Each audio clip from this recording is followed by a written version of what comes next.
noticia en el anterior bloque. Y ahora vamos a hablar de economía, que por supuesto que nos preocupa. El país vive de la economía y de sus indicadores, y estamos muy a la expectativa de eso, y tenemos a un muy buen invitado para hablar de ello, a Diego Macera. Gracias por acompañarnos. Él es miembro del directorio del BCR y es un directivo del Instituto Peruano de Economía, el IPE, que tiene una larga tradición analizando y ayudando a poner la agenda de la discusión económica en el país.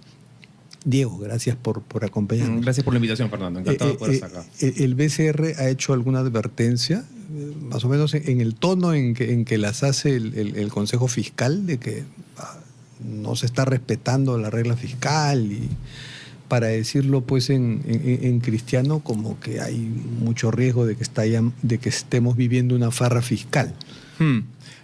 A ver, si bien todavía estamos con indicadores macroeconómicos, fiscales, en la región no se ven mal. O sea, si uno mira a otros países, quizá con la excepción de Chile, ¿no? Pero si uno mira a Brasil, si uno mira, Bolivia, si uno mira a Colombia, incluso México, ¿no? Hay indicadores que preocupan mucho más desde la parte fiscal. Entonces, claro, los inversionistas de afuera dicen, mire, el Perú, pues, en la región, no hay, comparativamente hablando, no estamos mal. Pero ya, dada la trayectoria, ya la parte de vernos a nosotros mismos, de la parte de cómo nos interpretamos nosotros mismos como país. ¿Cuáles son nuestros estándares ¿Cuáles son nuestras como fortalezas? país? ¿No? ¿Cuáles Claro. son las fortalezas? La fortaleza del Perú es que ha sido un país muy responsable en términos macro. Ha sido muy responsable en términos fiscales. Por lo menos 3 décadas. Entonces, hay un riesgo ahí, No, por como lo menos, perder en las últimas 3 décadas. Sí, como las últimas 3 décadas, sí, por supuesto. Entonces es un poco como estar jugando, apostando la joya de la corona para nosotros. Claro, o sea, ¿ya? Podemos soportar 2% de aprobación presidencial, pero no un déficit fiscal de 5%. 2% que ya estás en el margen de error.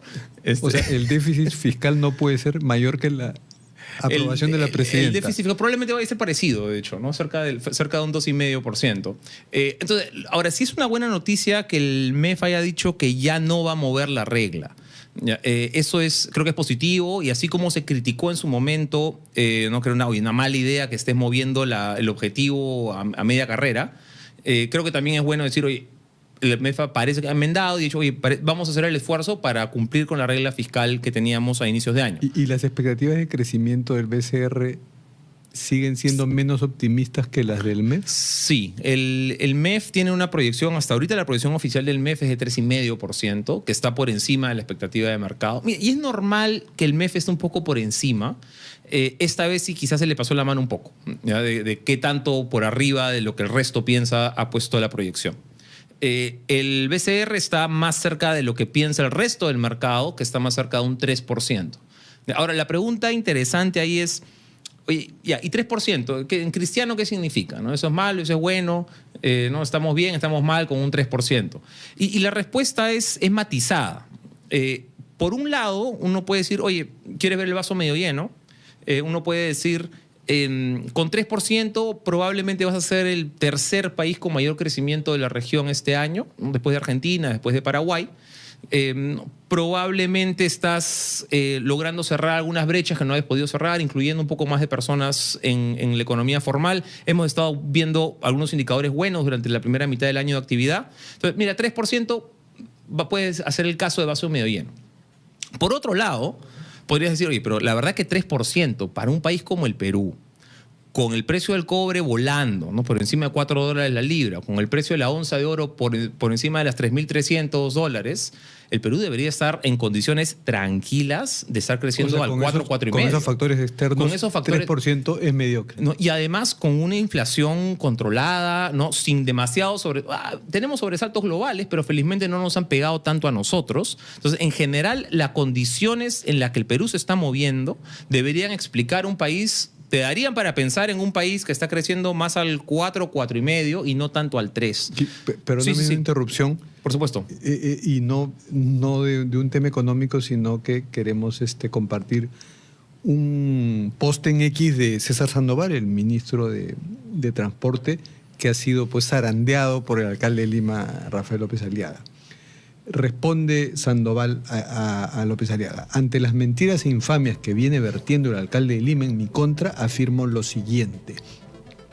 1. El señor López, le quitó el Aliaga, ha declarado que se reunió conmigo 3 veces para que se me designe ministro de Estado. Eso es completamente falso. Nunca me reuní con él antes de ser designado ministro de Transporte y Comunicaciones.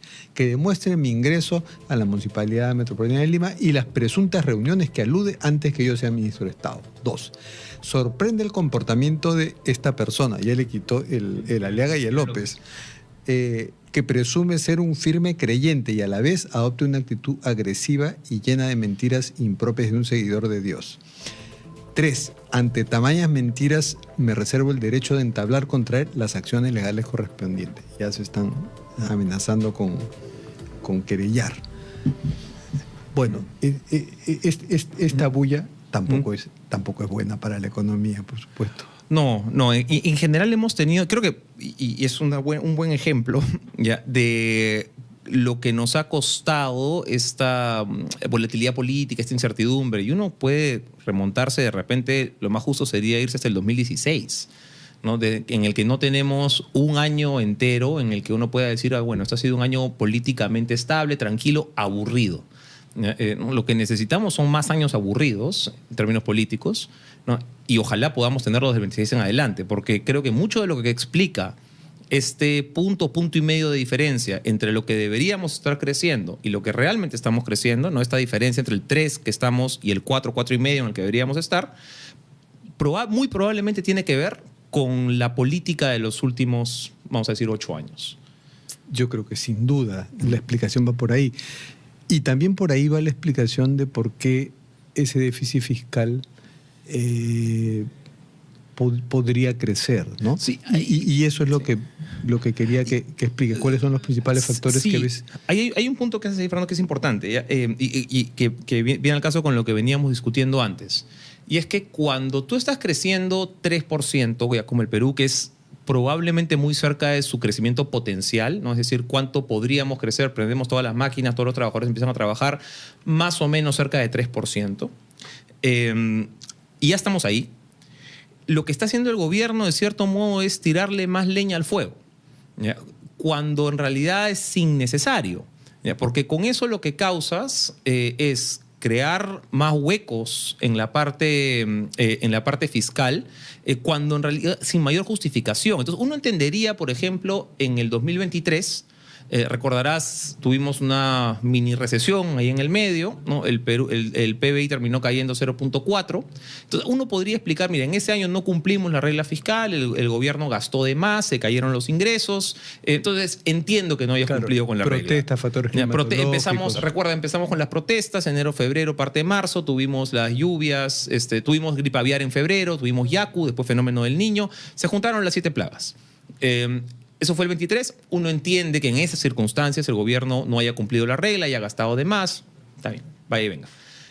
Pero ya el 24 y el 25 son años bastante más normalitos, ¿ya? Entonces, ahí sí es bien complicado tratar de entender por qué el gobierno está gastando de más. Y ahí, perdóname, no es solamente una responsabilidad del gobierno. Sí, hay una responsabilidad del Ejecutivo, y aquí principalmente el MEF, ¿no? Hay una responsabilidad del Congreso, ¿no? Y incluso, si jalas un poquito la pita, hay responsabilidad también del Tribunal Constitucional, ¿ya? Entonces, hay una responsabilidad aquí compartida que, en mi visión, pareciera que lo que ha venido sucediendo es que nos hemos comprado mucho el cuento de que el Perú es casi invencible en términos macro, que podemos gastar de más, que podemos no hacerle huecos, que no solamente la parte del gasto, también preocupa la parte de perforación en los ingresos. O sea, a ver, ¿tú cómo te desequilibras en la parte fiscal si gastas de más, ¿no? O si no recaudas lo que deberías estar recaudando, la parte de ingresos? Claro. Y en los dos lados estamos generando problemas. Me imagino que mencionas al Tribunal Constitucional porque esta suerte de iniciativa de gasto informal, que no debería tener, pero que tiene el Congreso, está en parte basada en una sentencia... Es correcto. Bastante generosa, casi irresponsable del Tribunal Constitucional, que más o menos le dice, sí, ustedes pueden generar leyes que indirectamente... Y es bien importante eso que menciona Fernando, ¿ya? Porque uno de los pilares, de los candados macroeconómicos más importantes del país los últimos 30 años ha sido esta imposibilidad del Congreso de crear más gasto. ¿Ya? Esta prohibición que tiene a nivel constitucional el Congreso de meterle más gasto al tesoro público, ¿no? Y eso te blinda relativamente, en la medida de lo posible, de populismo, ¿no?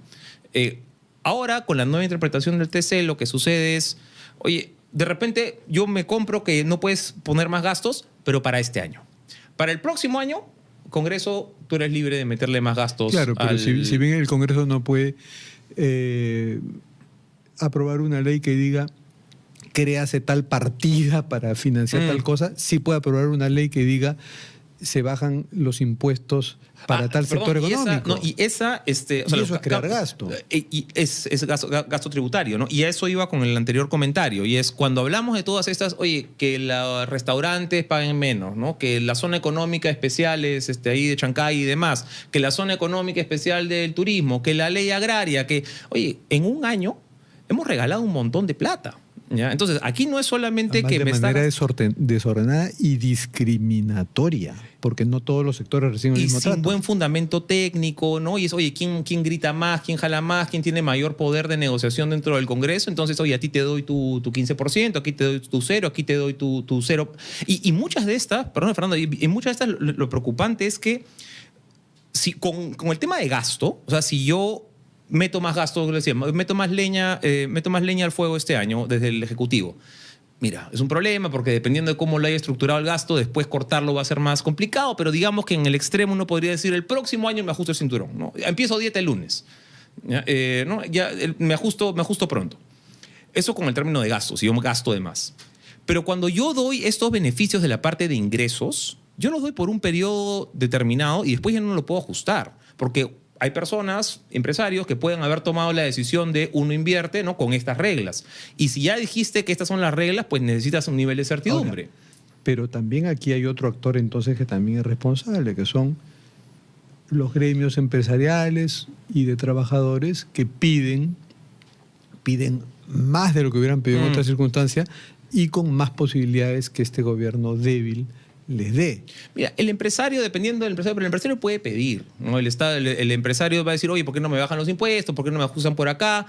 Algunas veces podrá tener razón, otras no, pero la responsabilidad realmente de quién le pone de quién la aprueba o no es del Ministerio de Economía y Finanzas y del Congreso. Ahora, ¿cuál es el problema con esta coyuntura? Es que en la medida en que uno ve más perforaciones, ¿no? Si uno dice, oye, ¿sabes qué? Si le han dado a los industriales aquí, o a la zona económica allá, o a los agros allá, o a los hoteleros aquí, a los restaurantes allá, ¿y la mía cuándo? ¿Y por qué yo no? ¿Y por qué no a los ferreteros? ¿Y por qué no? ¿Por qué no al zapatero? ¿Por qué no al...? En una cuadra de un barrio modesto limeño puedes tener un restaurante que paga 8%, creo, o 10%. Ahora que le han bajado en IGB, es 10 puntos menos. Sí. 10 puntos, o sea, sí. De 18 en Sí. 8. Puedes tener a un negocio que paga su 18% y que de pronto está más necesitado que el restaurante. Y eso te genera distorsiones en todos lados. Entonces, claro, uno puede decir, oye, pues, pero ¿por qué no ayudas a tal o cual? Mira, eso es lo que tenía, este nivel de distorsiones es lo que teníamos antes, hace 40 años. Teníamos un montón de, oye, como tú eres no tal, pagas X, como tú eres tal, pagas Y, como tú eres tal, pagas, en vez de tener cancha pareja. ¿Cuál es la desventaja de eso? Que si tenemos una cancha dispareja, el empleo, la inversión se van a aquellos sectores que tienen el beneficio tributario o el beneficio tal por cual. Los que están en la zona especial. Los que están en la zona especial y no se van necesariamente a la actividad más productiva. ¿Cómo ves lo de las zonas especiales? ¿Como IPE, como BCR? Yo no soy un entusiasta de las zonas económicas especiales como están concebidas hoy con un impuesto a la renta de cero.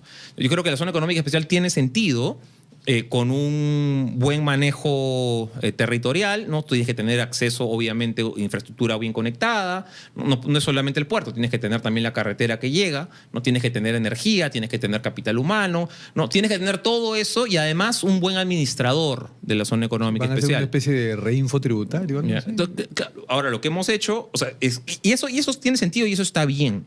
¿Ya? Lo que a mí me preocupa es que sobre eso, digamos, entonces, y además no pagas impuestos, no me acuerdo cuánto es, creo que es 0% por 7 años y de ahí son otros, no sé cuánto sube al año 15. De ahí se amplía. Algo por el estilo. De ahí se amplía. Pero ese es uno de los ejemplos que yo te mencionaba, Fernando, de cuando tú tomas una decisión de ese tipo y el empresario viene, ¿no? Y hay muchas zonas económicas especiales en el mundo que funcionan así, para ser justo, ¿ya? Y viene y dice, oye, yo invierto, ¿no? Porque tú me has prometido 0% de renta, no me acuerdo, son 7 años, ya no lo puedes cambiar.